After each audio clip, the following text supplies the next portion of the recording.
আসসালামু আলাইকুম ওরহমতুল্লাহি অবরকাতু। বাংলাদেশের তথাকথিত কিছু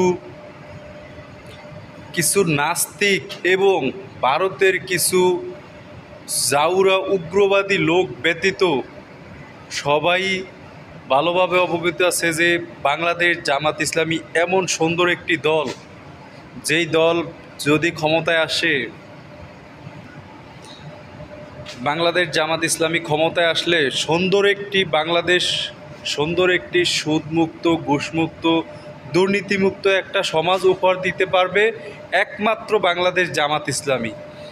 আর এই জন্যই জামাত ইসলামীর বিভিন্ন আখ্যা দিয়া, যুদ্ধাপরাধী, জঙ্গি বিভিন্ন আখ্যা দিয়া বাংলাদেশের কিছু নাস্তিক, কিছু ভারতের দালাল এবং ভারতসহ অনেক অনেক উগ্রবাদী হিন্দুরা চেয়েছে যে বাংলাদেশ জামাত ইসলামী যে কখনো ক্ষমতায় না আসে। বাংলাদেশ জামাত ইসলামী ক্ষমতায় আসলে তাদের প্রথমে যেটা হবে, প্রথমত সারা বাংলাদেশে প্রত্যেকটা ঘরে ঘরে ইসলামের দাওয়াত পৌঁছে যাবে। আর ইসলামের দাওয়াত পৌঁছে গেলে অগণিত বিধর্মী লোকগুলো ইসলামের ছায়াতলে আসবে, মুসলিম ধর্ম গ্রহণ করবে। আর এই জিনিসটা ভারত চায় না বলে সারা জীবন ভারত বাংলাদেশ জামাত ইসলামীর বিরোধিতা করে গেছে। এবং শুধু বিরোধিতা না, বাংলাদেশেও তাদের লোক লাগায় রাখছে, কিছু নাস্তিক, কিছু মুরদাত লাগায় রাখছে যে বাংলাদেশ জামাত ইসলাম যেন কখনো বাংলাদেশে রাষ্ট্র ক্ষমতায় আসতে না পারে।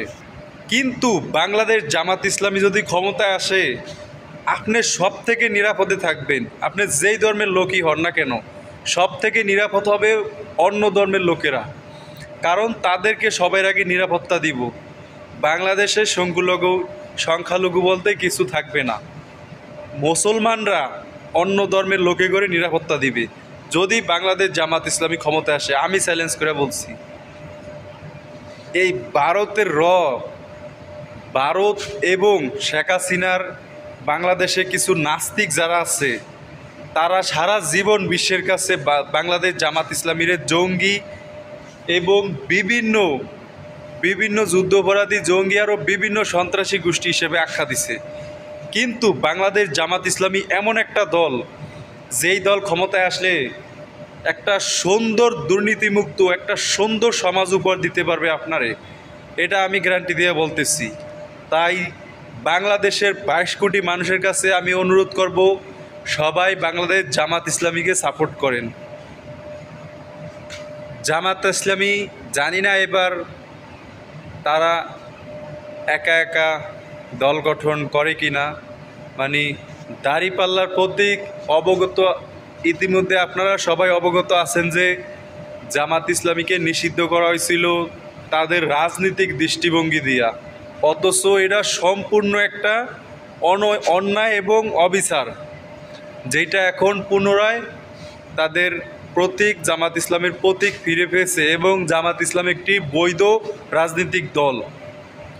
ইনশাল্লাহ আশা করি এবার জামাত ইসলামী 300 আসন নিয়ে যদি দাঁড়ায়, অবশ্যই বাংলাদেশের 22 কোটি মানুষ তাদেরকে সাপোর্ট করবে ইনশাআল্লাহ। জামাত ইসলামী কীরকম মানুষ, কীরকম দল, কীরকম সংগঠন, ইতিমধ্যে প্রত্যেকটা মানুষের কাছে পৌঁছে যাইতেছে জামাত ইসলামী কীরকম। বিএনপিকেও দেখছে, আওয়ামী লীগেরও দেখছে, এরশাদেরও দেখছে, এখন বাকি আছে জামাতরে দেখা। জামাতরে একবার ক্ষমতায় না দেখেন, সুন্দর একটি সমাজ যদি উপহার না দিছে, তখন আমাকে বললেন। আমি চ্যালেঞ্জ করে বলতে পারি, এই বাংলাদেশ জামাত ইসলামী কোরআন দিয়ে রাষ্ট্র পরিচালনা করবে বাংলাদেশ। আর কোরআন দিয়া যেই রাষ্ট্র পরিচালনা হবে, সেই রাষ্ট্রে কোনো অন্যায়, অবিচার, ঘুষ, সুদ, দুর্নীতি কিচ্ছু থাকবে না।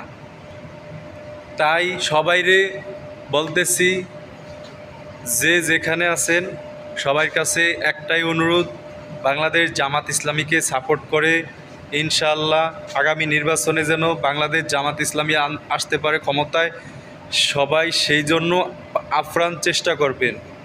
আর বাংলাদেশ জামাত ইসলামী সম্পর্কে অনেকেই ভুল ধারণা আছে, জামাত ইসলামীর সাথে মিশেন, দেখেন জামাত ইসলামী কীরকম। এতদিন স্বৈরাশাসক শেখ হাসিনা জামাত ইসলামীর কোনো কার্যকর করতে দেয় নাই সরাসরি। একটাবার সবাই বাংলাদেশ জামাত ইসলামীরে ক্ষমতায় আনেন, তারপরে আপনারা দেখবেন কত সুন্দর একটি সমাজ উপহার দিবে আপনাকে, ইনশাআল্লাহ।